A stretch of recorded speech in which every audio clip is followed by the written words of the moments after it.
Welcome back to Rude Dude.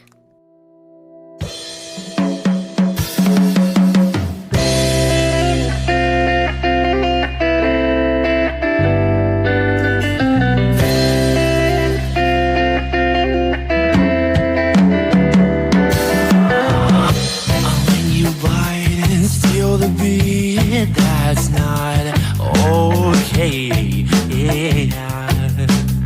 And I'll bring it down. Welcome back to the Rude Dude Podcast. I am your host, Jerry Rice, with my partner in crime, Travis Kelsey. Bro. What the fuck? All right, we'll go with Al Davis. Okay, there we go. That's better, Right. dude. I know you fucking hate Travis Kelsey, so that's what I was trying to decide if I was gonna piss you off or go in a positive way. But I chose violence. You did choose violence, dude. Well, since we've started off on that foot, no, dude. Travis Kelsey, I hate him more than any NFL football player. It's real close between him and Mahomes, but Travis Kelsey, I cannot stand him.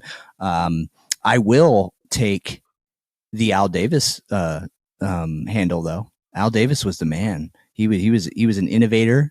In the later years, he was terrible at drafting, and but without him, the Raiders wouldn't be where they are, bro. How are you doing today there, Jerry?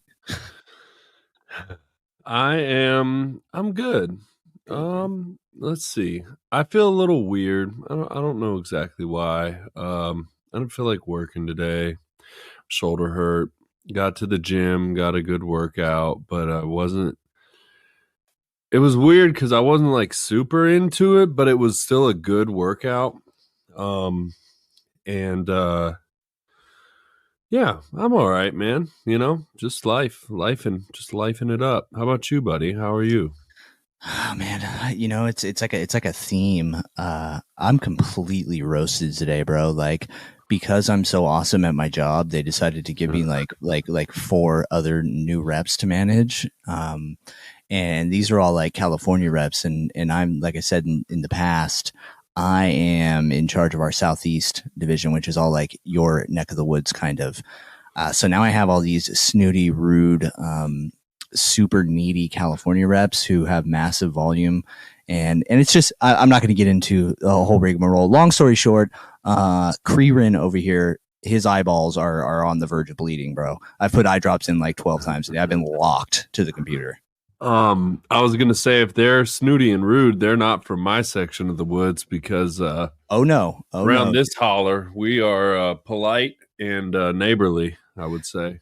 Hey man, I when they started handing me these California reps, I literally went to my boss and I was like, if you take my reps from the South from me, I quit, because they are so nice and so cordial. Like, yeah. Leanne in North Carolina. Oh, all right, Cameron, you have a good day, sweetheart. Be like, and then I got a guy named Harry out in Georgia, who is such a pimp.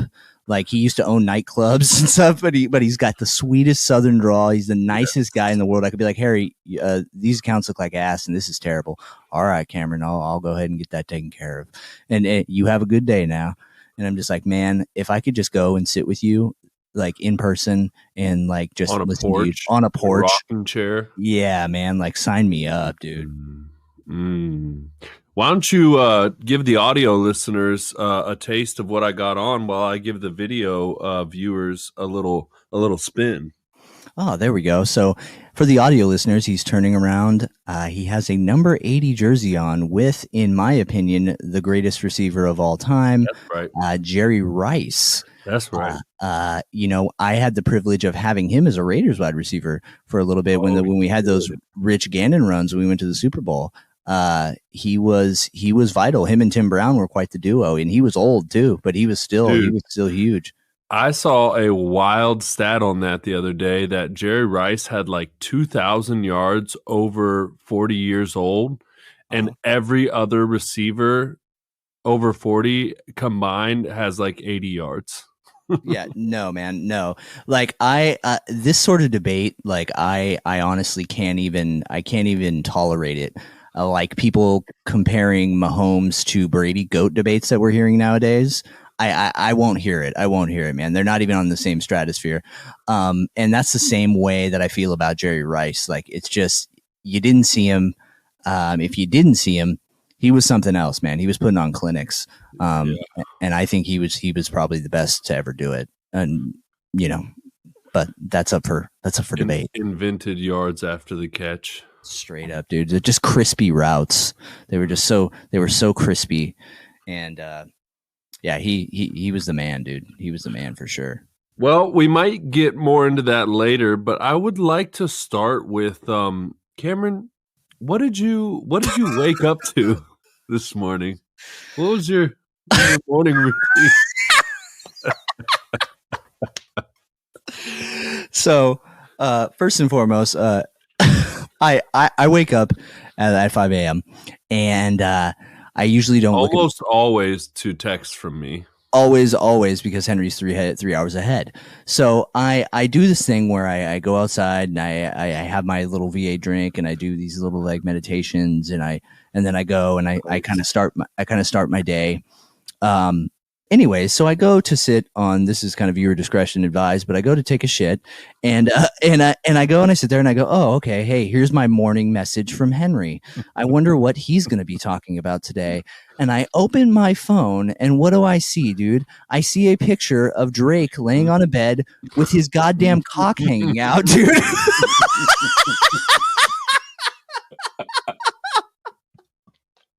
The best part, and no explanation, no like what, and the very next message is, damn, Randall's episode has 152 plays already. I mean, dude, he literally, it's just Drake's dick and then right back to business, dude. Right back to business. Oh, here's the podcast news, man. I literally set my phone down, man. I still, like I said, I had crust on my eyes. I'm getting ready to have this hellacious day, and my boy here sends me a picture of Drake's dick. So if you guys are in need of a picture of Drake's dick, just make sure you hit up Henry or I, because it's now on my phone. I'll gladly send it your way. Dude, I mean, if you haven't seen it, it's something to behold. I mean, Nash likes to talk about too much for one man. Let me tell you. I got in my boss's truck the other day, and he's like, I guess there's a video of Drake out there with his dick hanging. Like, does that make me gay if I want to see it? I was like, fuck no, I want to see it. And we never ended up seeing it. And then I looked it up this morning because the spirit moved me. And I was like, well, I sent it to my boss, and I was like, who else? Sent it to Cameron. And then I just went about my day. And then I showed it to Nash, and he talked about it for the rest of the day. He told his girlfriend, he told his brother. He's like, God damn, I just keep thinking about Drake's dong. Wow. Good for him, man. Damn.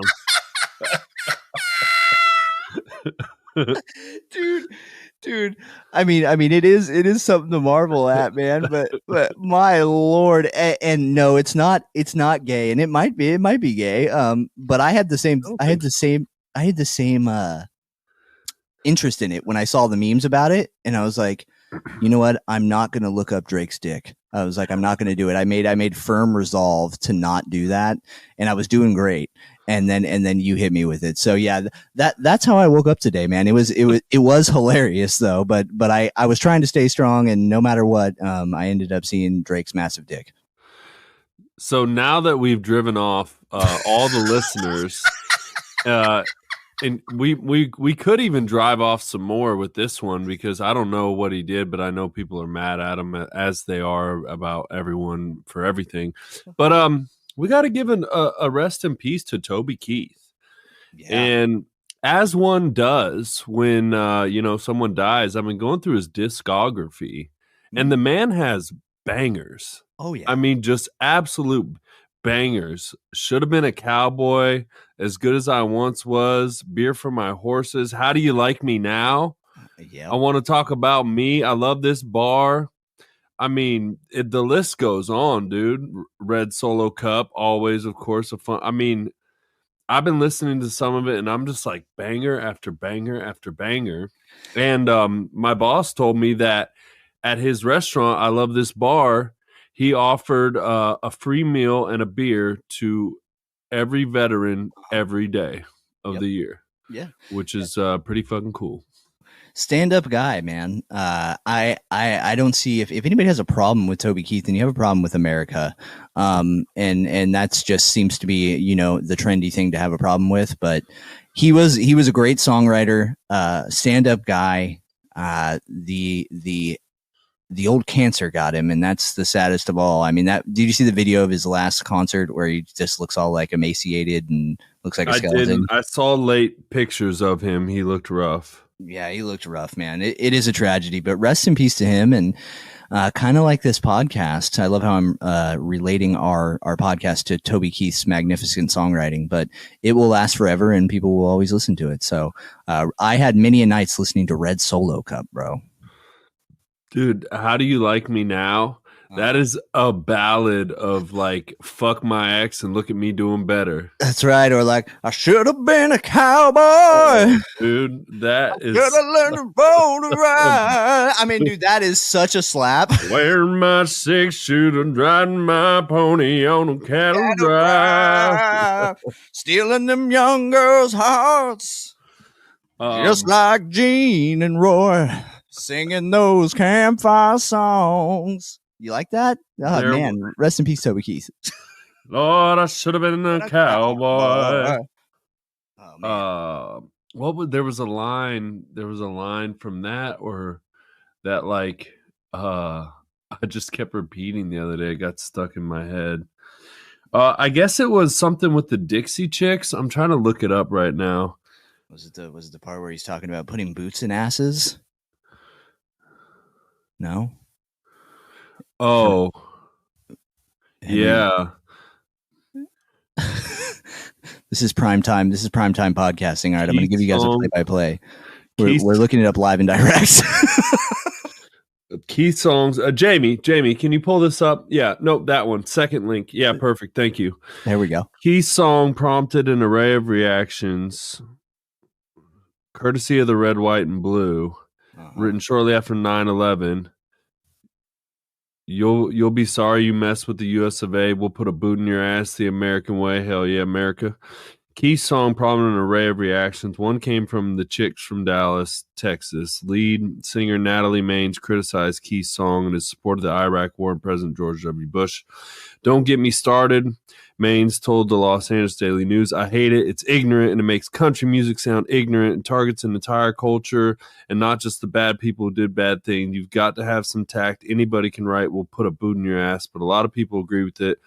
Kind of songs I prefer on the subject are like Bruce Springsteen's new song. Well, I got to say, get fucked. I don't remember anywhere in that song where he says all Muslims are bad. Yeah, it's because you didn't say that, which is fantastic. And while you're at it there, Dixie Chicks from 2001, I got a bone to pick with you. I mean, that was one of those staple songs that was bringing the country together alongside Lee Greenwood's "God Bless the U.S. of A." I mean, what are we doing, dude? I won't have any Toby Keith slander from the Dixie Chicks. All right, I won't. I just can't have it, dude. And that was a very hard time in this country. So that was a bad take. That's an ass take. The Dixie Chicks can get fucked. What do you say about that, Hen? He's doing more research over there today. Yeah, I'm still poking around. I mean, I don't want to. I don't know. I mean, who Rest cares? in peace, Toby Keith. You know, I have stuff to say about it. I don't want to get all political, you know, but here's my basic take, okay? America is not perfect. We have our flaws, but you are afforded the right to complain about Toby Keith or the president or whoever you want. And there's some bullshit here. I, without a doubt, say there's some stupid ass shit we do, but we have it pretty fucking good if you look at a lot of other countries that are not doing so hot. So I'm not one of those, if you don't like it, you can get the fuck out. I think that we should be asking for change on stuff we don't agree with and that's not being done well by our government and so on and so forth. But we also have the right to sit here on a podcast and say that George W. Bush can suck a dick or whoever else, whatever else we feel like, because we live in America. You know, in like China and places like that, the internet is censored. You can't even look at a lot of shit because it doesn't exist.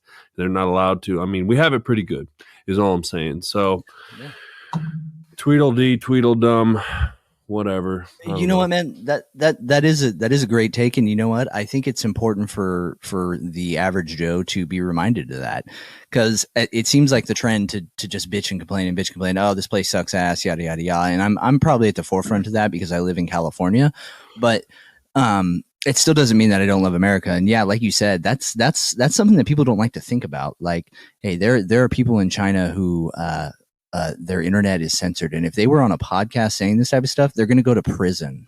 Their door would be kicked in. Yeah. The police are en route as you say it. So have some gratitude. God bless the USA. Rest in peace, Toby Keith. And if you guys go ahead, dude. No, you go. And if you guys couldn't tell, we are all over the place. Hen and I haven't sat down and chatted for a long time. So the theme of this episode is just going to be loose. Just free and loose. We're bullshitting. We've talked about Drake's dick. We're talking about Kobe Deeth. Toby Keith. Rest in peace, Kobe Deeth. There's not even a fucking D in his name. What is going on, dude? You're thinking about Drake's dick. I am, dude. Giving you extra D today. Dude, I'm telling you what, man. I think the greatest part about that story still, dude, is hilarious. Nash sitting there admitting that all he could think about was Drake's dick all day. That's fantastic. Dude, he's getting off the phone. All right, babe. Hey, look up Drake's dick. You got to see it. All right, check it out.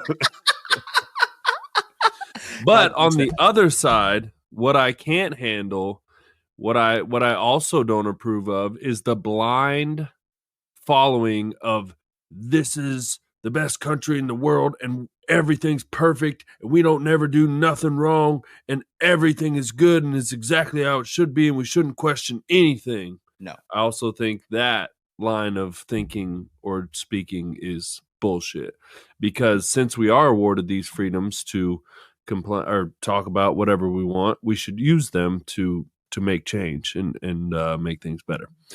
Yeah, I agree. But let's end on that. I think that's enough on this semi-political shit. So we got to thank our boy Dallas for coming on.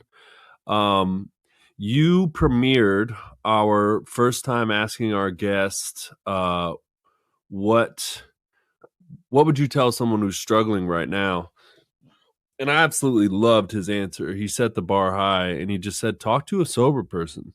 See why they're still sober. Yeah. And I love that, man. I love that, because any, sober person that I know would have plenty to say and would probably be able to paint a pretty good picture of how their life has improved. Mm-hmm. You know what, man? And it was a very kind of off the cuff answer, but it was so perfect, like you said, because if someone was to come up to me and they were struggling and asked me why I'm still sober and all that, I'd have a laundry list of things to tell them. You know what I mean? Like, so that it really is a great answer. I would have plenty of positives and great things to say about why it is that I'm still sober. Right. But dude, it comes back to that same old, tried and true thing. In the beginning, dude, you really don't want to hear that type of shit. So I hope somebody heeds his advice, because it's important. Go talk to somebody. Hit up Henry if you're out in West Virginia and you're struggling. Hit me up. I'll talk to you. I'll tell you about how things once were and how they are now, and I won't do it in a condescending way to try to make you feel bad. And I think that's another important thing that I kind of wanted to highlight on that, is you can sit here and be like, oh shit, man, I used to be drunk all the time, but now I'm sober and my fucking life is great and yours is complete shit. Like you don't want to do that. And I think you got to do that with some grace. Does that make sense, or am I sounding like a fucking complete clown here? No, that makes perfect sense, because no one wants to have the finger shook at them, but it's kind of like the attraction rather than promotion. Like, if you ask me, I'm going to tell you, yeah, man, life is good and it's so much better than it was before. And here's why, so on and so forth. And I can paint a pretty attractive picture of, what's waiting for you on the other side of getting over that hump of addiction. Yeah, man. Yeah. And it's really that simple, but it all starts with the people who are struggling having the courage to even just have the conversation. So if you are one of those people and you did listen to Dallas's episode, reach out to somebody, just have the conversation, see why, because, you know, getting loaded and everything seems like a pretty good time, right? But it seems like, you know, the people who are sober and have done the work and all that, they seem to be having a little bit of a better time, and maybe you should pick their brain as to why that is. Yeah. The other thing that Kristen mentioned that she thought was really cool, and it's something that we've talked about on here before. I think we actually talked about it on her episode, but feeling more like a finished product. That was one of the things. I think that was kind of his answer to what he loved most about recovery, and that's what we talk about. Is this work that we do around ourselves and looking at ourselves and our character defects and trying to improve on them. And then we get to, the way he put it was awesome, we get to present this more finished product to the world. And Kristen and I both thought that was pretty profound and pretty awesome. Yeah, man. And I there's parts of that I like, and then the other part that I don't like about that is I don't think we're ever finished products, right? I honestly don't think that these character defects of mine are ever going to fully go away. And you know, I haven't been sober for, you know, decades, so they might. But I guess what I'm trying to say, more of a finished product. More of a finished product. Yeah, I guess maybe I misunderstood, but I think it is true. Yeah, from where you started to where I am now, yeah, that makes sense. It is. I get what you're saying. We're in recovery. We're not recovered. Ever. And I'll be completely honest with you. Today I had one of those drinking intrusive thoughts. You want to talk about recovery, right? I had one today. Just came in, hit me right in the heart too, because it felt so real, right? Like I should just drink today. I was like, dude, what the fuck? Like, you know what I mean? Like I'm like sitting here in front of my computer, like, no, we're not doing that. Yeah. Like, you know what I mean? But like, it gave me anxiety. And so was it? Go ahead. Let's talk about it real quick. Was it a product of like, this day's really stressful, I want to have a drink, or was it just out of the blue completely? Or I think it's like a culmination of things, dude. Like, you know, work's been wild, the kids and life, you know what I mean? And I think it's just kind of like the stress popped up and then my brain just spit that one out.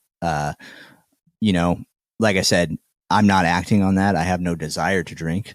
It's not going to happen. But it, you know, here's another testament to it. Things that Henry and I talk about all the time. Those thoughts happen, man. And I like to keep it real here. So I wanted to bring it up because it makes you feel kind of icky when they happen. Well, I love that you said that because it illustrates a very important point for anybody, you know, in recovery, which is that when you have those thoughts, it's really important and helpful to tell someone. Yeah. Because we leave that inside and we let it fester long enough, it starts sounding like a good idea. Mm-hmm. And that addiction that we say is doing park ups in the pushing lot is, hey, well, you know, because if we did that, you know what I mean, it would be super sick and like it'd be so fun and like, oh, someone would probably give you like $1,000 and blah blah blah, whatever bullshit it comes up with. That sounds pretty convincing, but when we say it out loud to somebody else, we take the power away, you know. And a problem cut in half, a problem shared is a problem cut in half. And what's beautiful about this is that we have something here on the list to that we can check off that we've naturally come into, which is my friend posted a quote that was, if what was once a behavior is now just a thought, I'd say we're on the right track. I didn't even do that on purpose, to be honest with you. And thank you for talking with me about it. And that was the reason why I brought it up today. When it happened, I was like, okay, I'm going to bring this up on the pod because I just think it's important, man. Like I said, I'm coming up on 6 years of sobriety, and these things happen, and I don't think it's an indicator of. Actually, I know it's not. I know it's not an indicator of my recovery, you know, lapsing or lacking anything. I mean, obviously things can change, but it was just an intrusive thought. And I know that it was an intrusive thought by how yucky it felt You know what I mean? It caused anxiety. Now, if I was actively trying to go do that, I wouldn't have any fear behind it. It wouldn't feel gross. I wouldn't start like panicking, like, oh, hey, why'd I have that thought? But we're good. You know what I mean? It was, I let it pass by, and I did what we're supposed to do, like you just said. And I sat here and I talked to you about it, bro. So, we're sober another day, but the young devil tried to come and get me today. And you said, not today, Satan. See you later, bud. I got too much going on. Well, and the other point that we had around this quote is, we talked a couple episodes back about a buddy reaching out to us and saying, man, sometimes I think this or that. And this is the perfect response to that. Mm-hmm. If what was once a behavior is now just a thought, you're in pretty good shape. We used to actually do it.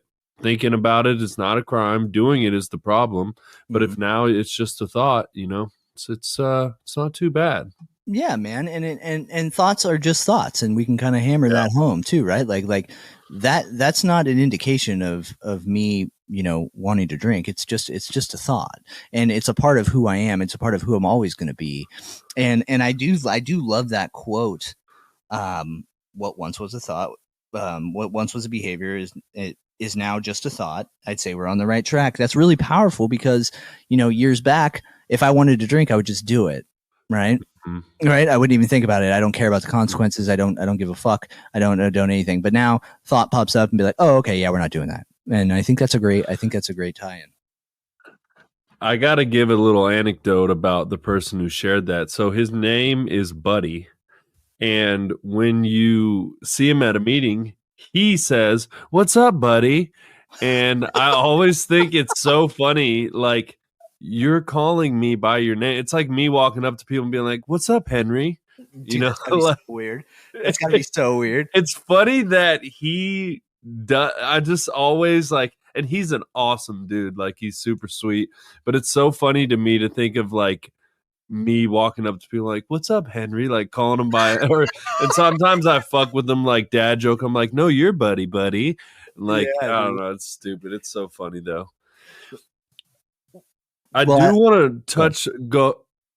want to touch back on something we mentioned before that. First of all, thank you for sharing that. I think that's important. And I also think it's super important for people with more time like you to say stuff like that so that newcomers and people with less time go, oh, okay, if this dude with 6 years clean says stuff like that, then like, okay, maybe it's not so bad.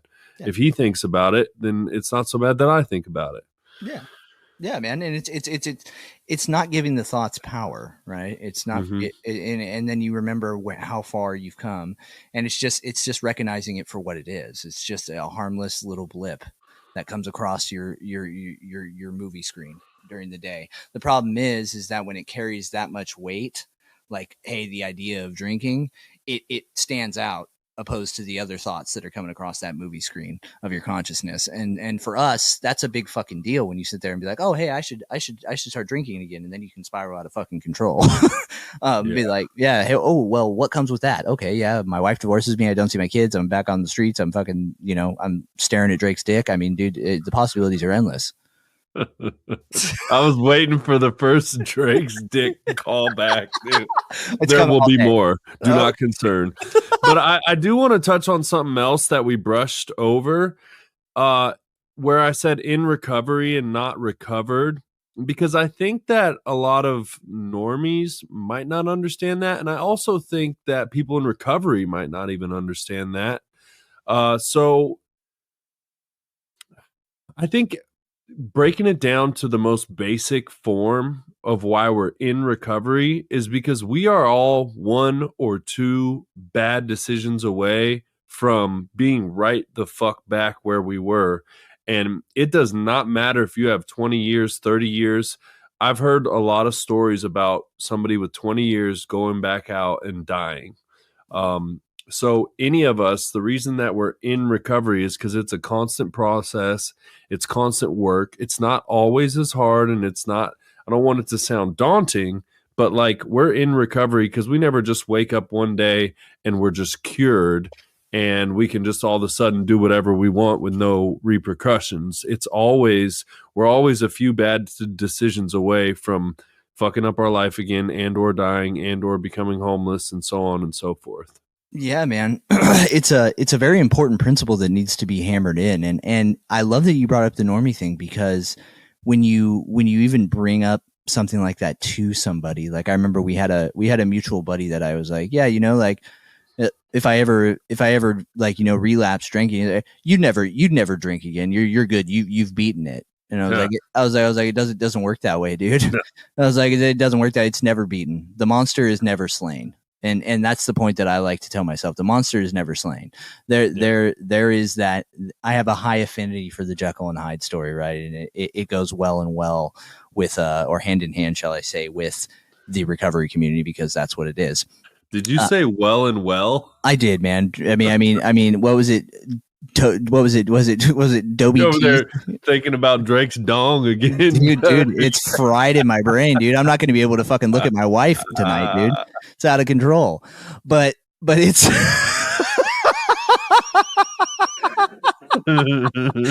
but Hyde's never gone, right? He's inside me. He's inside me. So I like you wish Drake was. Dude, you better fucking stop now, dude. You're the one who sent me the goddamn picture, pal. I'm the one who had the resolve to not look up the guy's penis. But dude, it's a never-ending battle. So yeah, we're never fully recovered, no matter how long. And I've seen it too, Hen, where you've seen people with that massive amount of time. I'm trying to pull it together, guys. Yeah, dude.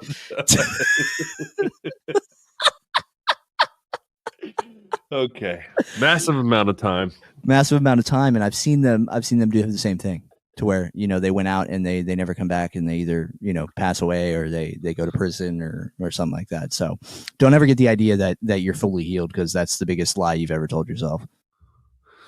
Yeah, so there's that. Before we get, so Kristen was very taken by the Randall episode, as many people were. And she had a couple notes, but before we get to that, we just I don't know if you decoded this from the notes, but we just hit 18-year anniversary of "Tell Me When to Go" by E40 and Keek the Sneak. Dude. And man, we didn't know how good we had it, brother. Oh. And I don't mean that song, which that was a fucking banger of all bangers, but just in general, I'm like, is this how all older generations feel about?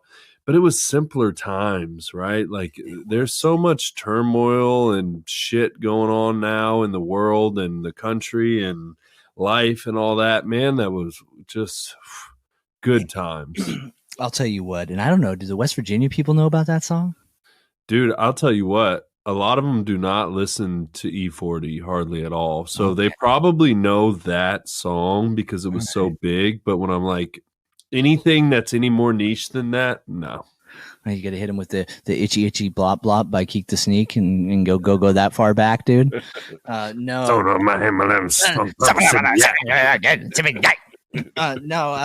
Man, that was the universal get everybody together slap, dude. What a fantastic song, dude. I've so many nights where we were just, smacked out of our minds, just gigging to that damn song, dude. And we're not trying to glorify getting loaded, but that was the time that we were in when this dropped. That was glorious. Oh, you know what? Yeah, I'm going to glorify it, dude. Those we talked about fun with problems, then just problems on the Randall episode. That wasn't fun. That was fun. We're talking about 18 fucking years ago. So, yeah, dude, we were well past that at the end. That was fucking fun, man. Was fun. And it's crazy to see how music has just gone completely to ass, at least rap, in my opinion. Yeah. The funniest shit ever, man. It's funny that you're bringing this up because I wasn't able to decode that on the notes. I actually listened today. I had a yearning for "Welcome to Atlanta," but with Ludacris, dude. I slapped it today while I was working. I was getting down, dude. Like, "Welcome to Atlanta, where the players play," dude. I was getting down. I mean, like, I was like, dude, why don't they make songs like this anymore? Like, this mumbling bullshit is just such ass. I mean, it's just so terrible, and I honestly can't stomach it. I can't. I don't listen to a lot of new rap at all unless it's like Kendrick or J. Cole or Lil Wayne. That's Because they're about like it. the only real rappers left. Yeah. Like for real. Yeah, man. I'm saying I shared it and I was like, man, we didn't know how good we had it. And a lot of old people like us commented on it and the nostalgia. It was good times, man. Those are the days. Burberry shirts and fucking stunner shades on at night. Actually, you'll like this. My mom probably won't. But for some filler in my leg sleeve, I told Sutton we should put some little ecstasy pills in there. Oh, dude, that would be dope, dude. Maybe like a little quad stack purple Mac Dre's, dude. You know it, Daddy. Dude, you gotta get after that, dude. What was the first one you ever took? Since we're talking about this, do you remember? You know what's interesting? I was just thinking about it. Now we're talking about. Now we are glorifying it. I remember. No, we're not glorifying. I remember. I absolutely remember very specifically the first time I did coke. Okay. But I don't remember the very first time I did ecstasy, which it was a landmark event because I was afraid of it. Yeah, dude. I was afraid. A lot of us were. And also there was like a thing going around where somebody died. And let me just explain to you guys a little bit about addiction. I would pop an ecstasy pill in my mouth every time I would do it. I'd be like, well, hope I don't die tonight. Straight up. Literally, just literally say that to myself in my head, or we would say it out loud like it was a joke. Like, that's addiction. Like, knowing there's a possibility and you just fucking do it anyway because there was bad ones out there. Mm-hmm. But I don't. Do you remember your first one? I do, dude. It was a Blue Dolphin, and I got it from Shandle. And I was over there. Shandle didn't give me any Blue Dolphins. I don't know what the fuck we're talking about. And then I remember this night vividly, dude. And one of our super fans, JB, was involved in this, and it was at Alex Gorman's house. Anyways, I was at Shandle's. It starts kicking in. I have my girlfriend Molly pick me up. I go fucking bowling, and they got all these crazy lights going on, and I'm dude. All of a sudden, I'm shaking my ass. I'm getting after it, dude. And then I'm like, hey, dude, and I'm like, she's like, what's wrong with you? I didn't tell her. I was like, nothing's wrong with me. Drop me off at this house. And she drops me off over at Gorman's, dude. And I remember this as clear as fucking day, dude. I sit on Gorman's counter and JB comes around with this mink coat. Yes. And he goes like this. He goes, what's up, man? And I'm like, dude, I just took my first E-pill. And he's like, well, my first Thiz or something like that, dude. And he comes over and he goes, oh, I got you. And he comes over and he just sensually rubs my face, dude, with a pink coat, dude. And with then gives the fur line. Oh my God. And he gives me, I think he gave me like a piece of gum. And dude, yeah, I remember that night. And then, yeah, that was the first time I did it. It was locked in, bro. Chills on my spine, buddy. You know what I'm talking about. Wow. Yeah. Him and JC, God rest his soul, were locked in with that fur line sweatshirt. And every time we would do it, they would like just rub your face and it's just like, oh, dude, those were some wild times. We need to stop. Simmer the fuck down.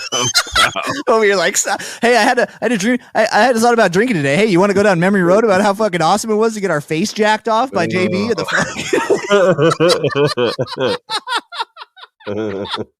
This is recovery, folks. Oh boy. Yeah, dude, sounds way too good to me. No, dude, you wouldn't want to do that, dude. You can't get those. No, you get a fentanyl pill and be dead. Anyway, that's true. That is true. I'm not saying I want to do it, but I can feel the feeling. Yeah. Like as soon as you said went bowling, my brain was like neon lights. Oh, that's what it was. Going like, yeah, dude, it was wild. And then, like I said, I can see it clear as day, dude. JB coming around that fucking corner in Gorman's kitchen and just rubbing my fucking head. Dude, we had it out at Gorman's house when his parents were out of town. The parties were legendary. Dude, those are some of the greatest times of my life, dude. So my girlfriend at the time, Stephanie, she didn't like me doing ecstasy. And dude, I love this episode, dude. One night, so I would like try not to pretend not whatever. Mm-hmm. But Tito had pills in his Camelback. So my way of not with like Coke or something like actual Coca-Cola. Yeah. And so my way of not doing ecstasy that night was just drinking out of his freaking backpack constantly. Dude, the one thing I fucking hated about that drug, dude, was that next day, dude, you literally felt like your head just like your brain just got like ran through. Like, I mean, just like, dude, you're just you haven't slept and just that's a great point. We couldn't handle an ecstasy hangover these days. Bro, I couldn't even handle an alcohol hangover. Ecstasy would just be. Bro, I'd be in inherited jokes out here, dude. I'd have a mental fucking breakdown. Like people talk about like taking microdoses of shrooms and shit, dude. I'd go into psychosis, bro. Like there's no way I could do that shit again. No way in hell. There's no way in hell, bro. There's no way in hell. No way in hell. Whew, doggy. All right, we got to get the fuck out of here, pal. Yeah, we do. Henry's got a fucking erection like Drake over there, dude. All right. Do you still have Kristen's note? I do. So I wonder if it updated for you, but so here's what she was talking about. She said self-care and self-improvement can be scoffed at by many people. However, the lessons of recovery transcend the recovery community and can aid in the life of everyone. At the core of recovery is self-improvement, and most of us, if not all of us, could use a little help.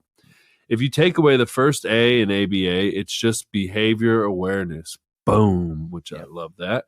I could steal the principles of this podcast and create something for normies because it applies to us all. So I love that. I mean, that's what we preach all the time. You know, it's just a program for living. Anyone could benefit, and just behavior awareness. She's like, if someone is doing these behaviors that's not an addict, like then they're just being an asshole, you know? So some of the things she touched on was like feeling my emotions, how you deal with it, holding anything in is never good, avoiding small uncomfortable situations create long-term discomfort. I love that one. And I'm like, I don't know where she got that from that episode. I mean, I believe her, but that's one of my favorite phrases I've heard before is avoiding the battle without causes a battle within. So that's what I thought of on that one. Yeah, man. I love seeing her breakdown of it and like her interpretation of what is a traditionally a addict alcoholic based behavior program.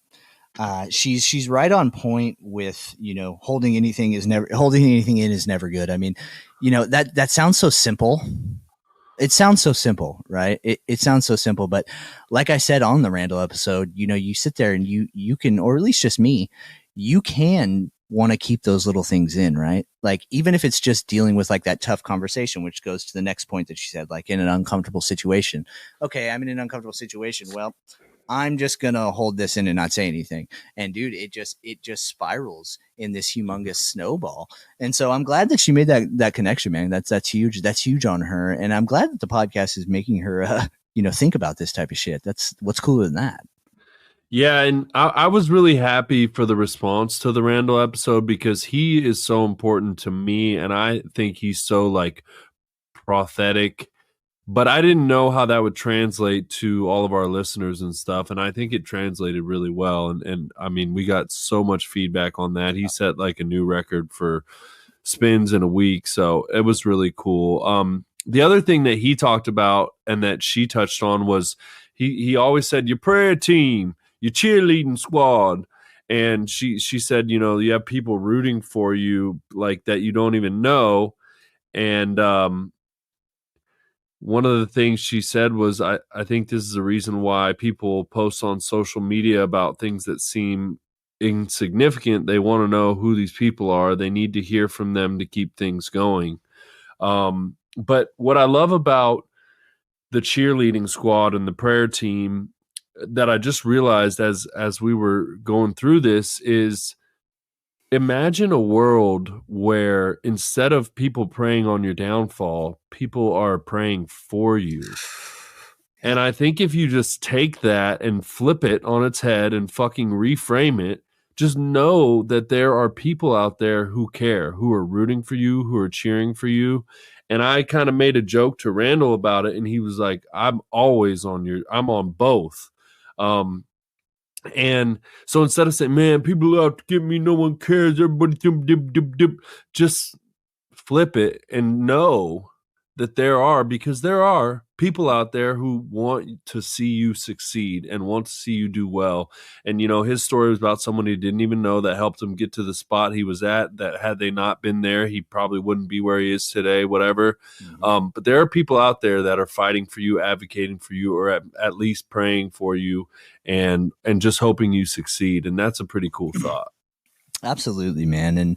And once again, I'm going to just do these small breakdowns of kind of what she said from the normie perspective. I think it's really great how she tied in the social media aspect. I think that's done subconsciously, that they're actually seeking that type of praise, right? People are like, hey, who is going to notice this post? Who is on my team? Because people don't actively go out and say those things like you just said, right? Like, Henry, I'm cheering you on, right? Like, because we tell each other that. And and people who are close to us, like we support Sketch Ed. I'm always trying to, motivate the people that are on my team.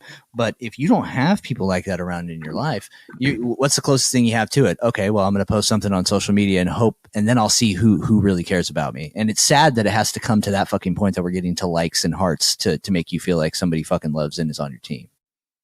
But man, isn't it cool that one or a few people that always like when you share about a positive life thing, you're like, man, that motherfucker's always like, and it comes back to this, man. The world is abundant. It's not a competition and it's not a fucking race. Everyone can win. Someone else winning doesn't make you lose. We want to see everyone win. So I'm that person. Like, you say, oh, I got a new job today, I'm so excited. I'm fucking machine gunning that some bitch, because hell yeah, dude. Get your money. Get your job. I'm excited for you. If you're excited, I'm excited.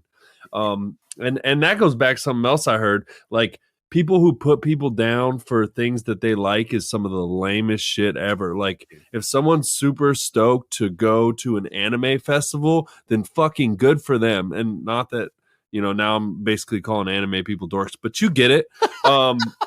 If whatever it is you're into, if it makes you hype, I'm hype for you. Like, let's stop with this. Oh, you like that? That's weird. Fuck that. Like what you like. And if it makes you happy, I'm fucking happy for you. Hell yeah, dude. And you know what? You are, it's one of your great characteristics that I admire about you. You are a genuine hype man, bro.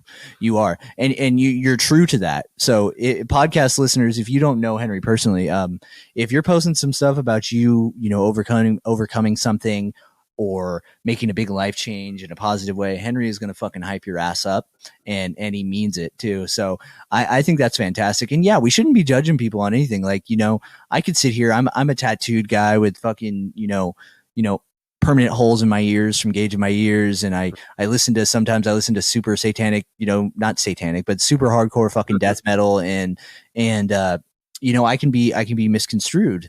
But dude, some nights here when the kids are asleep, I'm listening to fucking, Gregorian chant and painting on a paint by numbers thing. And if someone thinks that's fucking lame, then you can eat my ass, dude. Like, I don't care. I don't care. You know what I mean? We all have our things that make us happy. Stop trying to steal people's fucking joy, man. Like, what is wrong with you? What is wrong with you? Is your life that miserable that, hey, somebody has something that they found that they're passionate about? Let me shit on them. Like, dude, when you say that out loud, like, do fucking better, dude. That pisses me the fuck off. Leave that shit in 2023. We are feeling good. We are spreading positivity, and we're happy to see our friends happy. That's right. Another one was like sticking with it. It can be hard to reach anything good, but just because it's hard doesn't mean it's not worth the struggle. Again, I'm like, I don't remember where she got this specific one from, but I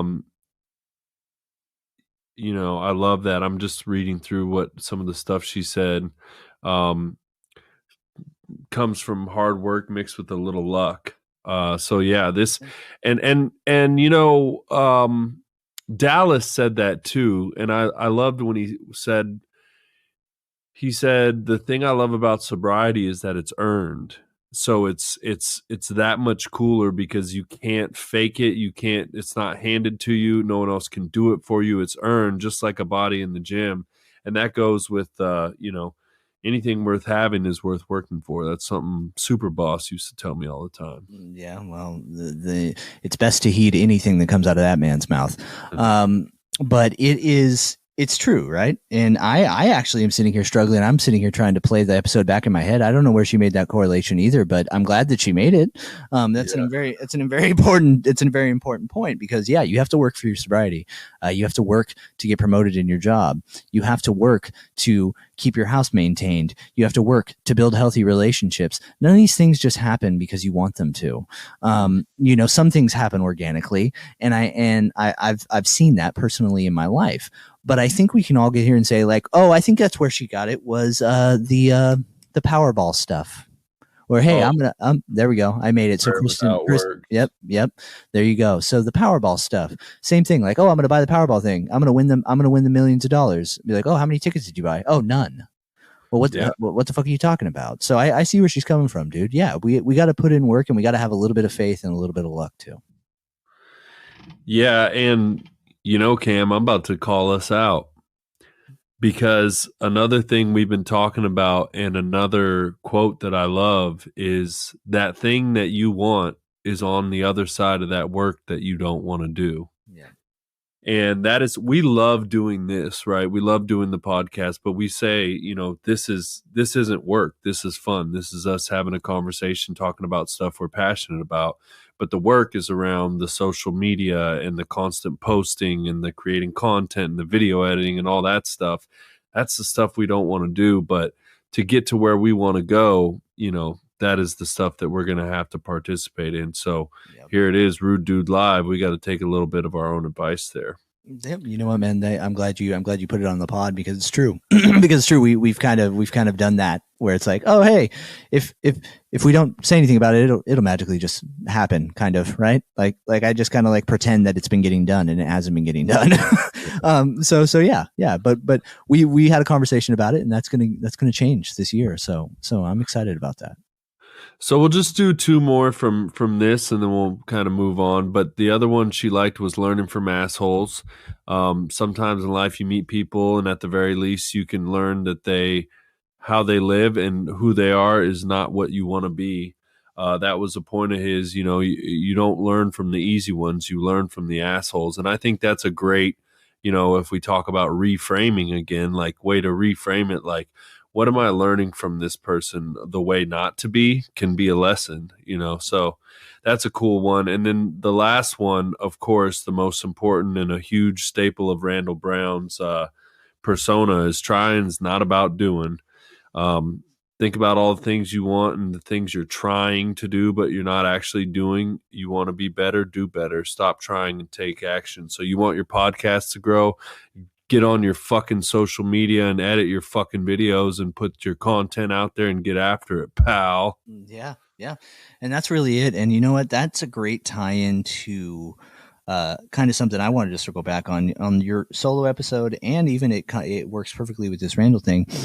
Trying not doing is the same thing as when you said faith without works is dead. Yeah. Right.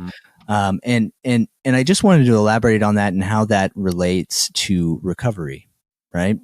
So when it comes to recovery, we have these principles, right? Like, hey, we make our living amends. We keep this spiritual program. We do the steps. We reach out to others. We live by example, attraction, but rather than promotion. We go to meetings. We're in the community, and all those things. Well, it's all fine and well to say that you do those things, but are you actually doing it? Are you actually doing it? And that is exactly what Kristen is saying. Because those things fucking matter. Those things matter, dude. Like you lose all credibility in my opinion when you, what the fuck? Sorry. When you just say you're going to do something and you're not actually doing it. So are we leading by proper example? I thought it was great that you brought that up, and that's kind of my interpretation of it. Yeah, and he talked about that too. Does the audio match the video? Yep. A number one, like, a number one turn off for me, and I'm good off this person is like they talk all this shit about stuff they don't actually do. Like we've talked about that before. I'm good. I'm good on all that. Yeah, dude. Yeah, man. Well, now that we're done with that part, there is something I wanted to bring up because I had a conversation with my mom the other day. One of her neighbors, his dad passed away, right? And my mom was bringing up the idea, like, hey, Tom's really sad, and yada yada yada. And it got me to thinking about just the principle of suffering and how that is universal and how important it is for our own spiritual and, mental growth, I guess the way I'll put it. I am incredibly grateful for the suffering I have endured in my life. Without that, I would not be able to transform into the person that I am today. And what I mean by that, the greatest parallel I can think of is, how do you know how to love more? Henry, that's a question for you. How do you know how to love more? Does that make sense? Yeah, I'm just trying to think of. Well, let me. I got an answer because I have been there, because I have struggled, and because love was freely given to me and it helped me a lot. So I know that there are problems and issues out there that I don't know about, and that people deserve, need love and compassion and a little bit of grace. And I think that's a great answer. And I think for me, another way that I spin it is when you think about suffering in this context, when you lose somebody that you love deeply and they pass away, right? And you see the finite time that we're given on this earth, right? In your suffering, you miss that person and it hurts so fucking bad. But what do you do when you wake up from that pain, that suffering, and you look around and you see the people who are still with you, who you love? You actually can transform that into being a more loving person. It helps you to love deeper. And the point I'm trying to make is that the darkest times of your life are an important lesson for you. And it's, if you can turn it on its head properly, that suffering is actually a blessing. Those darkest moments in your life are a lesson for you to be learned, and for you to change it in a certain way, right? There's a great Catholic Christian saying, like, pick up your cross, take up your cross. Are you carrying that cross with grace? Like, if you're suffering financially, hey, what can I learn from this fucking trial right now? Right? Where are my shortcomings? If somebody died, okay, well, hey, you know what? I still have these people in my life. I'm going to love them harder. Right? I did this. I was in that dark place. I'm not going to do that anymore. I've learned from that suffering. And it's something I'm very passionate about. And I think that we can get stuck in this social media kind of fucking rigmarole where everybody needs to be happy and suffering isn't anything and all this shit. But I think it's just very important for you to try to turn it on its head. It doesn't mean that it doesn't hurt. It doesn't mean that it didn't suck, but there are positives on the other side of it. Yeah, I love that. I mean, I think the simplest way to execute that point, we wouldn't be sitting here doing this podcast right now if you and I had not suffered. Exactly. And you can find the gratitude for it, right? Like, if it wasn't for those dark times, Henry, you're not in West Virginia. Henry, you're not engaged. Henry, you know what I mean? Like all these things. You're not driving a Raptor. We're not watching Nash do van waves. We're not doing any of those things if that suffering didn't happen, right? So if you can see that from that perspective, I'm grateful for it. Was it terrible? Fuck yeah, it was. Fuck yeah, it sucked ass. It sucked ass. But guess what? Without it, I'm not here today. Yeah, and I think that's an interesting question that people ask sometimes, which is, if you could take it all back, if you could go back and change something, would you? I wouldn't. And, I wouldn't either. The only reason I'm not quick to say I wouldn't is that I wish I wouldn't have to hurt some of the people that I did. And, there's some bad things I did that I wish I never did.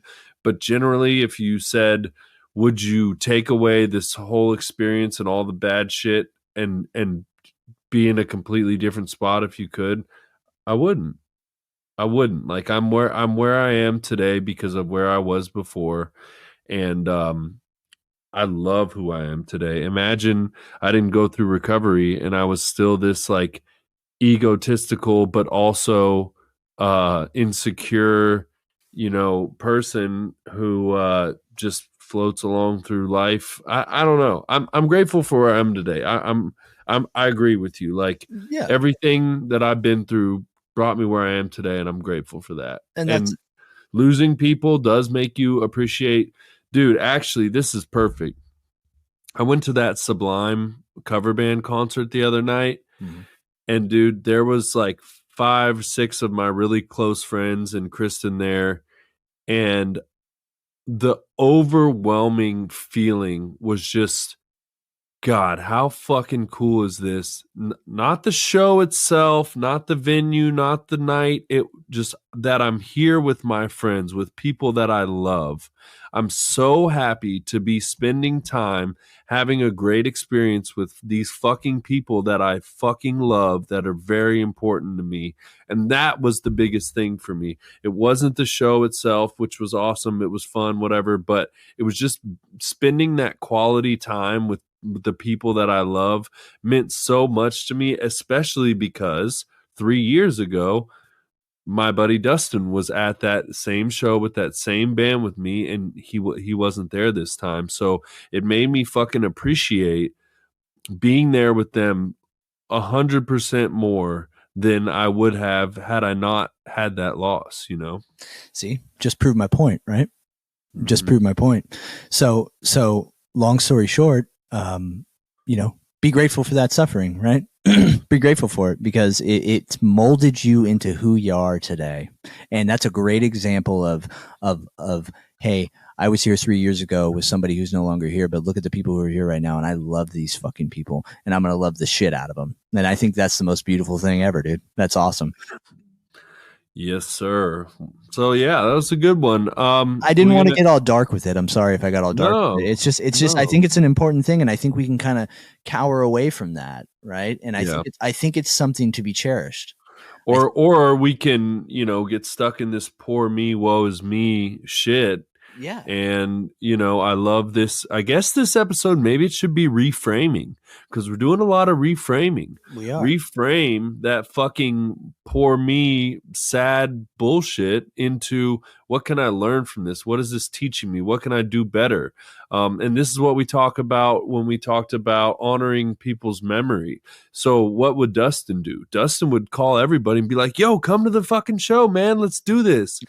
So that's what I did. I invited a bunch of people. Not all of them came, but I made sure, because even, what else that I think about is even the people that I invited that didn't come, they feel fucking good that somebody said, hey man, we're doing this and I want you there. Absolutely. So even just inviting people, and I have to remind myself that sometimes I'll be like, oh, they can't come. They have a girlfriend, they have a baby, whatever. Invite them because it matters to people to be invited. And I remember when I had a kid very young and I felt like the phone stopped ringing, and I get it now because I do it sometimes. Oh, they got a newborn baby, they can't come.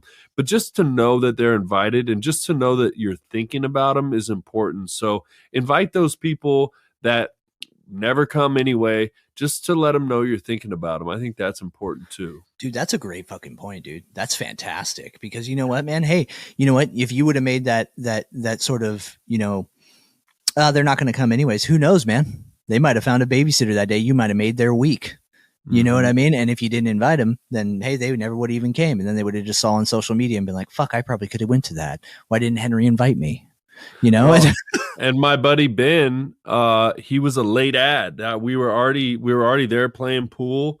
It was like 9 o'clock or something. And my first instinct was, well, he won't come. It's fucking 9 o'clock. He's already, he's probably in bed, whatever. But I texted him, was like, hey bro, come up here. We're up here going to see this show. And he was like, cool, dude, I'll be up there. And he came through. And it was a great reminder for me to, like, just because you fucking think they can't come, or you wouldn't come if someone texted you at this hour, doesn't that's mean what it is. Dude, you text me at 9 like it's a hard pass. No Bro, I'm matter dead ass fucking asleep. what. Yeah. It's like, hey, Drake's dong's gonna be out here downtown. Like, no, bud, I'm in bed. No, bro, you're bed. walking downtown to go see that, bro. I'm sprinting, pal. Get it right. But that's a great point, dude. That's great. Are we gonna shout out young Navicki? Yeah, I think we are. I'm gonna pass on this. I'm gonna carry this one over. Yeah, I got one I passed on too. Yeah, we'll get it going. But we're gonna get going on football. Yeah. So quick Rude Dude update. Our editor and producer, Michael Navicki, is moving to North Carolina. And apparently computers don't work in Carolina. I'm not bitter about it. No, he had to get rid of some stuff so he can make the trip. He's driving all the way across, so the computer had to go. He has, yeah. It's not just that. He has informed me that he would like to come back when he buys a new computer. So we'll see. This whole time I've been like, bro, they have the fucking internet in North Carolina. What is this man talking about? You're like, why are you quitting on us, you fucking asshole? No. Hey, I can't do this job I've been doing remotely from somewhere else remotely. I should have told you that. I'm so sorry. Anyways, so I just wanted to take a quick moment to thank him for all of his hard work. I've known Michael for a very long time. He's like a younger brother to me. He helped us elevate this podcast, to a new level with his editing. He got the song put up. He's helped us with his nice fancy fade ins and fade outs. He's taught me a lot. He's taught Henry a lot. He's been very instrumental. And I just want to say, Michael, thank you for everything you did for Rude Dude. And hopefully one day you come back. Yeah, we would not be at the level that we're at with the sound and the intro and all the stuff that we have without him. So definitely shout out Michael. Thank you for helping us the way you have and getting us to where we're at. And for no money. I'll say it. For basically no money. I'll say it right now, dude. Standing invite. Anytime he's ready to come back, he is welcome. He is a founding member of the Rude Gang. Yeah. I think if he comes back and hits me up and says, "Hey, I'm ready to get back to editing," then I don't see any reason why we wouldn't do it. So this is a great segue into Cameron will be doing the audio editing. So prepare your anuses. We don't know what that's going to look like. We don't know what that's going to sound like. I do know my partner's going to find a bunch of discrepancies and get on my ass about it, but that's okay because he wants us to be the best that we can be. I think that we're going to try. I'm going to try. If I can't do it successly, Henry will take it over and I'll take over video. We've had a conversation. There goes that motherfucking trying word. That's true, dude. We're gonna do. So yeah. It. Yeah. Michael set me up with the file and everything like that. So we'll see. But yeah, you guys are in for that. Michael will no longer be editing. Yeah. So grant us some grace. And I gotta ask you, Cam, what lubes your gears? Dude, this is a very 35, 36-year-old take. You ready? I got two kids. You know what lubes my gears? Is when my kids go to sleep earlier than they were supposed to. Ooh. It's fantastic. It gives me a chance to possibly try to get some ass. Like, dude, it's real. It's like that's the only window I have. Because by the time the kids go to sleep, like I'm so tired that like I get my 30 minutes and then like my 7 o'clock bedtime's coming up. So I got a short window. So when they fall asleep early, like that really lubes me up, dude. Like something serious.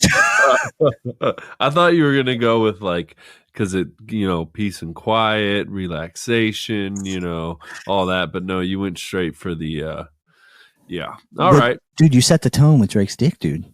The vibes are there. I mean, the kids going to bed early. Like sometimes Kristen will be like, "Lyndon, it's time for bed," and I look over, it's like 6:15. I'm like, "Ooh, like that." See, huh? see, all right, it's a plan, dude. Yeah. So see, I'm not crazy. What lubes your gears, bro? God, I got a bunch here. But we don't necessarily need to do all of them. But let me do a semi. Well, maybe I won't start with the deep one. You know what I fucking love? The unsubscribe button on annoying ass fucking emails Yes. that, dude, this is perfect. I got one today. I got an email today from the Brooklyn Nets. When the fuck What? did I ever subscribe to the Brooklyn Nets email list? Never have I ever. What? I'm a Warriors fan. I could be conceived as a Kings fan, but never have I ever said, hey, put me on a list for the goddamn Brooklyn fucking Nets. Dude. So the unsubscribe button was smashed today. That's fantastic. Yeah. You know, I always forget to do that, and then I just get mad about it, and then I just close my email. So Dude, so it's my I got to start favorite little pastime. Like when I get a notification about some email from some fuck that I don't want, I'm like, bam, straight to it. You scroll all the way to the bottom, it's right there. You click on it. Sometimes they do some tricky bullshit. They take you to a website and then they make the button like confusing for not intelligent people. So where you press the button that like makes you still subscribed. Yeah. But Yeah. So there's that. And then this one, I know you're going to agree with me because I got to say you're something of a connoisseur, but selecting the right GIF. Yes. I mean, when you get the one that just really conveys the emotion, it is like, oh, there's nothing better. Dude, I actually agree with that wholeheartedly. Like, dude, I take that about as seriously as I take like my actual like existence. Like when I'm looking for a gift, dude, I got to find the right one. It has to convey exactly what I'm trying to say. It's got to have a little humor, and I got to find it. It's got to be perfect, dude. You should see me at work, dude. My like Teams meetings, dude. I mean, I'm like gift central, dude. I find the perfect ones. Everybody laughs. They give me a little smile emoji because I'm so fucking hilarious. It's the greatest thing in the world. Dude. So yeah, I agree wholeheartedly. I'll put it on the pod. You're an excellent giffer. Thanks, dude. You just are. Thanks, dude. And if you want to this segue into grinding gears, how about when you know a specific one that you want, you're like, oh, I need this one, and you can't find it. That's the worst. That's terrible. You got one in mind, or you can't find one that conveys what you're trying to say. Yeah, and you get all those like stock ones that they're just not good. They're just not good. You got to pick those things like you're picking like a ripe tomato in the garden. I was going to say a fine wine, but we already had our fucking ecstasy fucking withdrawal fucking part, so I'm not going to say that today. All right, and this segment was born from the Jeremy episode, which I'll say it one more time was fucking fantastic. Yeah. And if you didn't listen, go listen. Please do. But because he took our segment and he made it better. Because well, you know what? I don't want to say he made it better, but he added an improved segment to our segment. And instead of being a grumpy old bastard, you could sometimes be positive. But you know what? I like being a grumpy bastard sometimes. It's funny. It's fun. We get it off our chest. We move on. But here's one, that's kind of goes along with the theme of how Jeremy did his that I really love. And, that's people listening to the other side of an argument and possibly changing their stance because they realize they were wrong. Yes. So, like, let's not hate on a person. Oh, well, you used to say this, you used to think this, because there is this thing that can happen where you take in new information and you go, you know what? I was fucking wrong. I've done that on many things. And I forget, I was listening to something and, there's this, and a lot of it's this online shit, but there's this we're in this era of like, I have my stance. This is what I believe. It does not matter the information that you present to me. I don't want to hear it. Yep. Actually, I do know what it was. And we're going to have to tiptoe around this because it's such a fucking hot button thing. Dude, are you going there? But I listened to this podcast that was it was called The Witch Trials of J.K. Rowling. Oh, he is going there. I am. And I don't want to take a huge stance on it, but the simplest form is that we should be able to have a conversation around these issues we have. And let me start by saying I believe anyone should be whatever they want to be. And we've said that before and we'll say it again. I want you to be your true self. Just like I want you to be happy in an anime concert. If you feel that you were born a male but want to be a female, fine, be that. What I don't accept is that, I mean, like, here's the best example of it. They said, what you're doing, when she said what she said, which was basically they felt derogatory towards trans people. And they said, you're putting trans lives in danger. And I hope you choke on my fat cock and I will murder your turf ass, which turf is a derogatory term they made up for people who are mean to trans. But anyway, combating you're putting trans lives in danger with literal death threats, which is actually what they're doing. So saying you're putting people in danger and I will kill you for that, that just doesn't make any sense to me. So I think we should be able to have conversations. And, you know, it was very clear to me from that series that I listened to, and I'll say it again, it was called The Witch Trials of J.K. Rowling. And it's the person leading the show does not take a side. She's just getting all the information. And if you like investigative journalism, it's an incredible piece and it allows her to give her side. And she is not anti-trans. Yeah. There's some things, and she got to explain why she felt that some of this stuff was dangerous for women, because, you know, women have, I don't think I want to get into this, but it's very interesting. But what lubes my gears is being able to have conversations and people being able to hear someone else's side. And if you hear something you like, possibly being able to change your opinion and say, maybe I was wrong. I get where you're coming from. Yeah. You know what, man? That is a lost skill in today's society.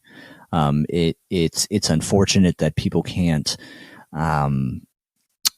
hear things that are the truth, or they can't acknowledge somebody else's opinion without getting offended by it. I recently just saw this. Now I will go back to it. The Sacramento Bee out here posted something about, an In-N-Out restaurant closing and a few other businesses out here because of the crime rate, right? So I am moving out of California in 2025. So the first of 2025, I'm leaving. I'm going to Idaho. I'm going to Meridian. And what happened is I posted, hey, man, I can't wait to get out of here. This state is just out of control lately, which is a factual statement. And dude, I got absolutely bum rushed and attacked by internet trolls calling me a maggot, take all your Trumpers with you, like all of these like very angry people. And I literally, I met them with charity though, dude. I responded with charity. I said, can you please give me an explanation as to where in my post I stated anything about my move to Idaho being politically motivated? And one guy gave me complete crickets. The next guy gave me some other stuff. And I roasted one guy so passive aggressively and so kindly that he ended up actually deleting his comment. You gotta love that. The point I'm trying to get across is that we're so quick to judge people and we're so quick to not actually have a conversation. These people you don't know me. Do you know who the fuck I am? And you're going to come in here and talk to me like you know who I am. Since I'm moving out of California, I deep throat fucking Donald Trump's dick. Like that's what that means. If you write that on the internet, that's what that means. I think Donald Trump is a clown, dude. Like, you don't fucking know me. Like, I think Biden's an ass clown too. I don't like any of them. Like, what? You don't know me. And I think it's terrible. I've heard one 5-word sentence from you. I know everything about your political leanings and so on and so forth. You are a racist and you hate trans people. But yeah, no, we're that conversation that you're trying to have with the J.K. Rowling thing. That's something that maybe we can have a show topic about, because I have some thoughts about it too, and I think we can do it in a charitable way. Well, we have Cassidy next week, and she is a huge LGBTQA advocate. Okay. And I was thinking we could possibly dip our toes in that water, because let me tell you why too. Because I want to do research. I want to know the other side. I want to know, because I know my opinion. I know some of the opinions of people that I've heard, but I would also like to know these things that I think whatever about. What is the other side of the argument? What does the other side say? Why is it hurtful? Why is it dangerous? And there's absolutely truth to the fact that a lot of things that people say are dangerous for young children because kids kill themselves over this stuff. So I know it's there. But again, this is the whole thing with left and right is more people are in the middle than what they would have us believe. What they'd have us believe is that we're way over here on the left and we're way over here on the right and we're fighting because we don't agree. More people are in the middle, but we're demonizing each other. And, oh, well, if you say anything, you're a trans basher and you hate trans people. No, that's absolutely not true. Correct. I have zero problem with trans people, but we have to have a conversation around, how we talk about it and what everyone's responsibility is around it and what's dangerous and what's just a conversation so we can all understand each other better. Yes. And we can meet in the middle on this. Yep. Well, I think that'd be a great idea. If she's up to it, I'd love to have that conversation. I'd love to have it. I'm sure she will, but she might give us the fucking business, pal. Oh, dude. Cassidy don't play. Well, neither does the Creerin, dude. So we'll see. I'm not trying to argue with one of our guests, but I'd like to pick her brain on a few things.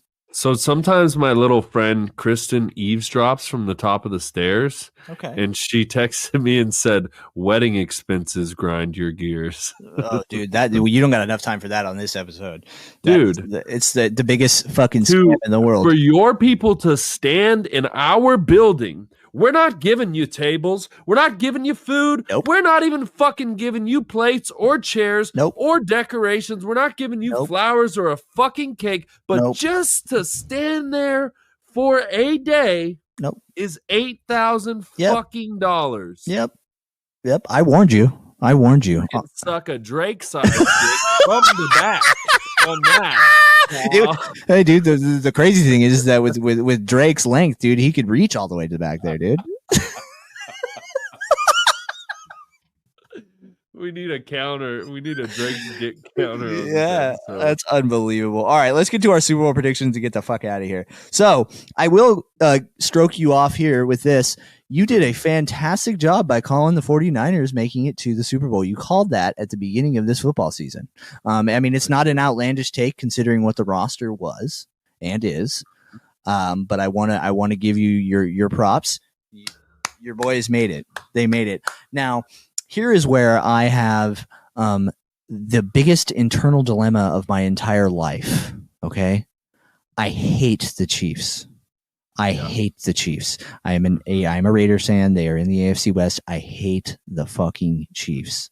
But I also can't stand 49ers or their fans. You're tolerable. But I just can't stand them. I hate them. You bug me. It's Car Flag Nation out here. They're everywhere. I can't stand it.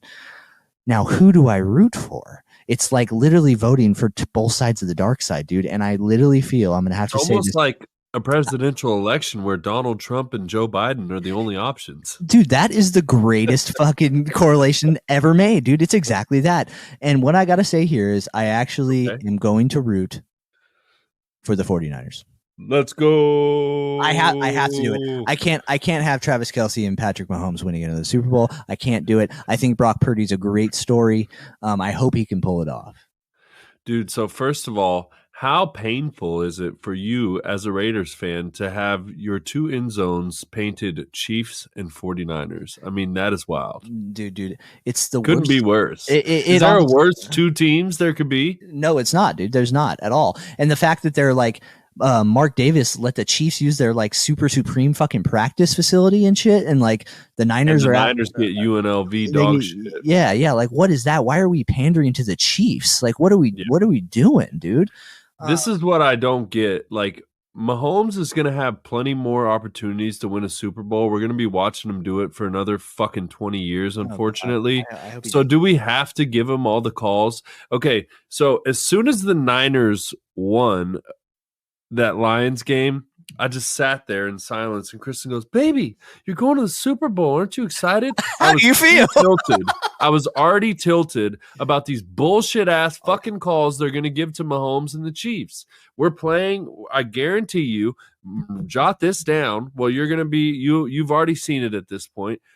They're going to fucking cheat for the Chiefs. Yep. And here's all I want is a fair fight. All I want is a fair fight. If we lose and it's not because of the refs, it's because the Chiefs beat us, that's fine. I can deal with that. And here's my take. I think the 49ers have the better all-around team. They do. The Chiefs have a great defense. Their offense has been trash all season. However, they have the X factor that is Patrick Mahomes, and along with him, his pal, Travis Kelce. Patrick Mahomes is a gamer. He's a playmaker. And he put his back against the wall. He's going to come out shooting every fucking time. So no matter what his fucking team looks like, which to be honest, besides the defense, the offense looked like shit all fucking year. And here's this dickhead is in the fucking Super Bowl. But I'm already pissed. I'm pissed. I just want a fair fight. That's all I want. I want a fair fight. And furthermore, I lost it. You go. Okay. Yeah, no, those are valid concerns. I want to, as I'm watching the game, I'm intrigued to see how many holding calls are not called. It's straight up. They did it to Max Crosby, like, dude, like all season, man. Yeah. Like he's literally getting his head twerked back around like we're watching the fucking Exorcist, and not a call at all, dude. At all costs, Pat Mahomes cannot be touched, man. Did you see the picture that's going around? It's a still photo, and in the picture, one Chiefs lineman has illegal. Oh yeah. And the other one is bear hugging. I forget what team it is. But it's 2 penalties, clear as day, and nothing. And it probably resulted in like a touchdown to Travis Kelce or something. It was a touchdown. It actually was on a touchdown to Travis Kelce. Of course it was. So I won't be surprised if anything like that happens. We know the conspiracy theory. I just wonder how far they're gonna go. Dude. The thing is I really think they're gonna lose a lot of the fans. I think people are if it's blatant, if it's so blatant, I really think a lot of people are going to be like, yo, what the fuck? They're not going to stop watching football though. No, I'm not either. I want to, but I'm not. Yeah. See, that's the point I'm making is they're going to have like these conspiracy theories. Oh, script writers, yada, yada, yada. They wanted the Chiefs to win. They wanted Taylor Swift underneath the confetti, which is all a part of the master plan. I'm afraid that's the biggest thing we're fighting is, they want Taylor Swift on that field celebrating after the game. Dude, do you see the amount of money that she's already pulled in for the Chiefs in the NFL? It's like $373 million since she made her appearances. Yeah, which I don't know how they quantify that, but me either. But you get what I'm saying. You get what I'm saying. I hope that the Niners kick their ass. You guys have a good enough linebacking core to cover Kelce. So can somebody please just cover him, because he magically just fucking doesn't get covered. And I don't understand. I don't understand, dude. They have no receivers on their team. Like put your best DB on Rice. If they're not running the ball, triple cover fucking Kelce and somebody break Mahomes' legs in half. Dude, just make it happen. But cover Travis Kelce. He is going watching him catch pass after pass. I'm like, dude, what? It's okay, if you're playing a zone, then play like a box and one. Assign someone to him. Like, how does he keep getting the fuck? He's the favorite target. He's the best player on their team. He's the only good receiver they have. But let's give him 5 yards of separation. Like it's not like he's the fucking fat. He's not Tyreek Hill. No, he's a big fucking oaf. Press his ass. I'm not taking away from him, but like he's not that fucking fast that you can't put a guy on him to lock him down. Yeah, dude. And I've been fucking perplexed as to why NFL teams cannot cover Travis Kelce. He's not, like you said, dude, it's not like we're fucking dealing with Deion Sanders out there, or it's not like we're not seeing, he's not hitting like Ocho Cinco routes. Like, what are we doing? Yeah. So if you guys can do that, I think you win the game. But I think, I have tons of faith in Kyle Shanahan. He's an awesome coach, and I hope he worked with our defensive coordinator, whose name's escaping me right now, and made a plan and made a fucking plan for that. Obviously they did, but You know, another thing that I got to take a stand on.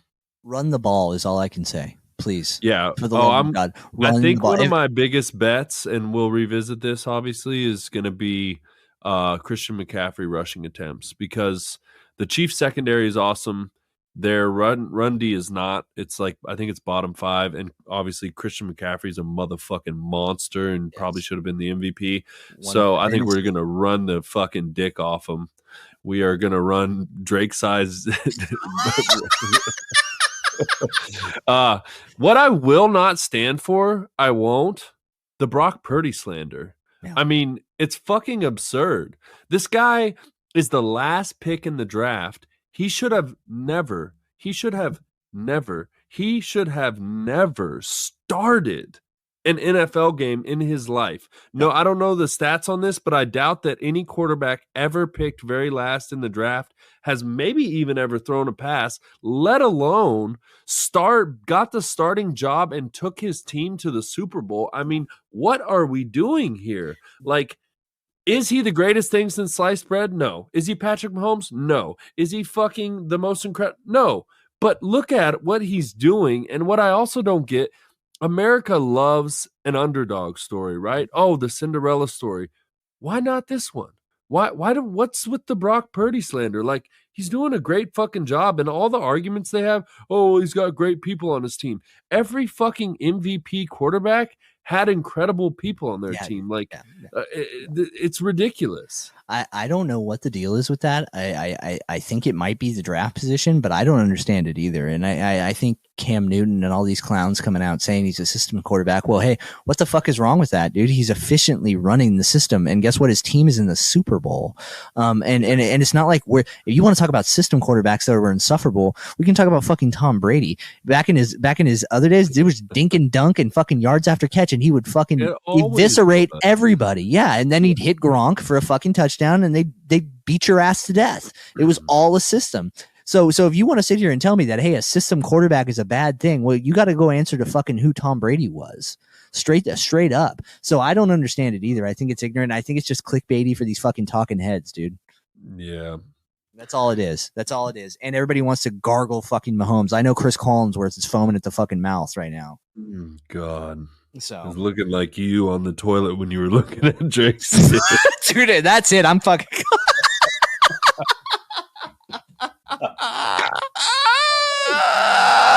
Oh. All right. Dude. Well, I think in a fair fight, the 49ers win. That's what I think. And I just pray for no injuries and a fair fight. That's all I want, man.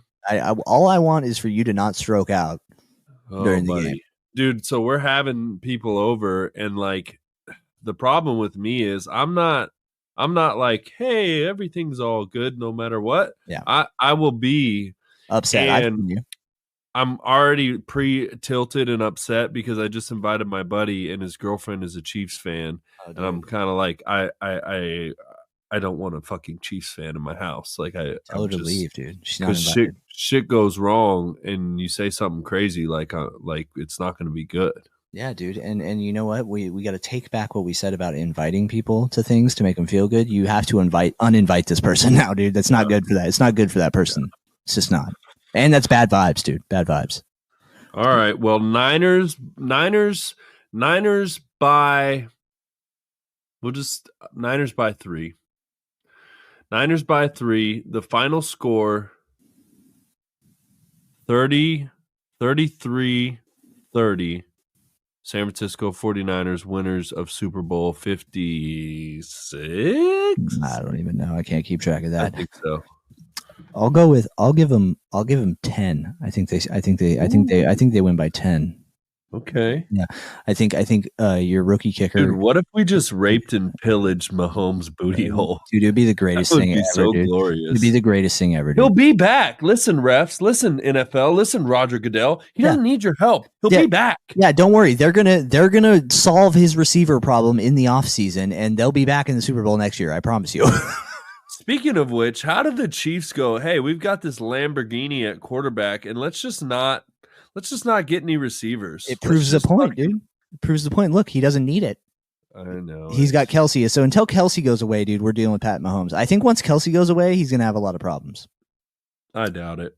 Yeah, it's just wishful thinking. I want him to jump off the planet, dude. I fucking hate it. Dude, and also George Kittle is the greatest ever. Have you been seeing all the videos of him? Yeah, dude, he's so goof. fucking funny. And I think that's the key to our team. And this is what we can take away and tie into life is Brandon Ayuk blocks, Debo Samuel blocks, George Kittle fucking loves to block. Mhm. They're all selfless. And no one is in an interview, well, I need the ball, I need to get the ball more. No, you'll look up and McCaffrey was in an I formation. Now he's 65 yards down the field blocking for Debo Samuel. Like, these dudes are all playing as a fucking team and as a unit. And I think I'm going to put this out there. I think George Kittle is the best tight end for this reason. A lot of tight ends are great receivers like Mark Andrews or Travis Kelce, but they ain't fucking pancaking Aiden Hutchinson like George Kittle is.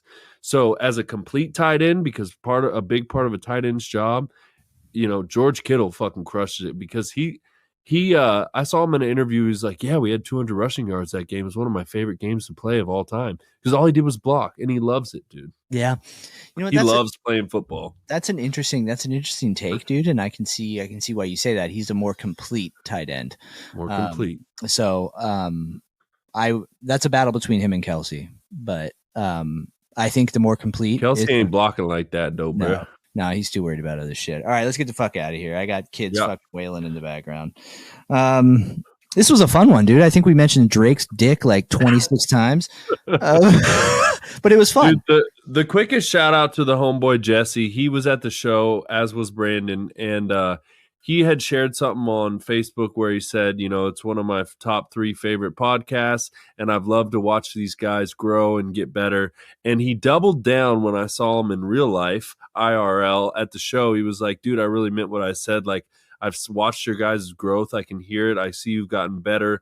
You're asking great questions in the interview. I can see that you're working on it and doing better. And that was a fucking sick ass compliment because we are working on it. We are striving to get better, and to be validated on that someone's noticing is pretty fucking cool. So thank you, Jesse.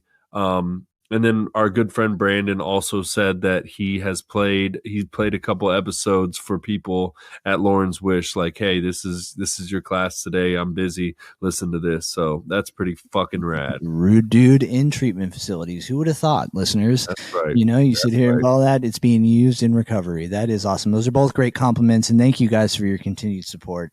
We love you very much. Brandon, I don't know if Henry shared the screenshot, but you look fantastic in one of these Lauren Wish pictures. Oh, did you send that to him? Yeah, make sure you share that with him. Yeah, he doesn't listen. See, yeah, he just throws it away. But just know I'm roasting him right now. All right, I will give us our spiel. Follow us on everything: Samsung, Apple, Amazon, Spotify, YouTube, TikTok, and Instagram. All at Rude Dude Pod. All one word, all lowercase. I'm back to saying that. I don't know why I'm saying that, but I'm back to saying it. So today we'll let it slide. We do have merch. There will be a link in the link tree at the bottom of the show description. If you would like to support this podcast with a small monthly subscription, there is a support this podcast link at the bottom of the show description as well. You could help us grow by giving us something as small as 99 cents a month. Anything really helps us out. Thank you again to our current subscribers. We really appreciate you. Next week we have Cassidy, which is very exciting. And if you listen to this entire episode, it might get a little zippy. We might be fighting on it. I mean, who knows, dude? So you're going to want to come back and listen. She just said yes in a New York minute. Rest in peace. His heart was there you go, dude. That's what I was saying the other day. Just walking around the house working. She just said yes in a New York minute. Dude, he was so good. Rest in peace, Toby Keith, dude. You're way more of a stand-up person than fucking Drake leaking pictures of his dick. So, anyways, dude, you have anything you want to say before we finish? She just said yes in a New York minute. All right, dude. I also, dude, that if you ever want to get fired up and say fuck your ex, you got to put on how do you like me now that I'm on my way? You still think I'm crazy standing here today. That's a good one, dude. That is. Couldn't make you love me, but I always dreamed about living in your radio. How do you like me now?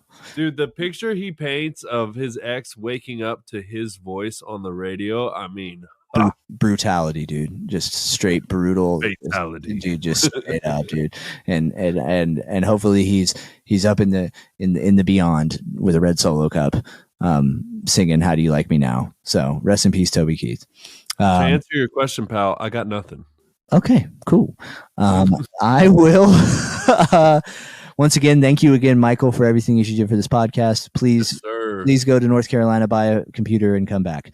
I will finish it like I always do. I love you, Hen. This was a fun episode. I think we mentioned Drake's dong at least 26 times. I love you too, Cam. And remember, look up that video because it's quite impressive. And be yourself and fuck what they think. And I guess I'll try to do the best audio version of how long that dick is with.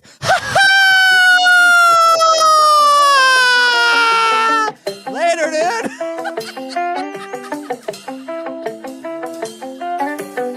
One of them see with the music and miracle. Man, I don't pop it then, boy.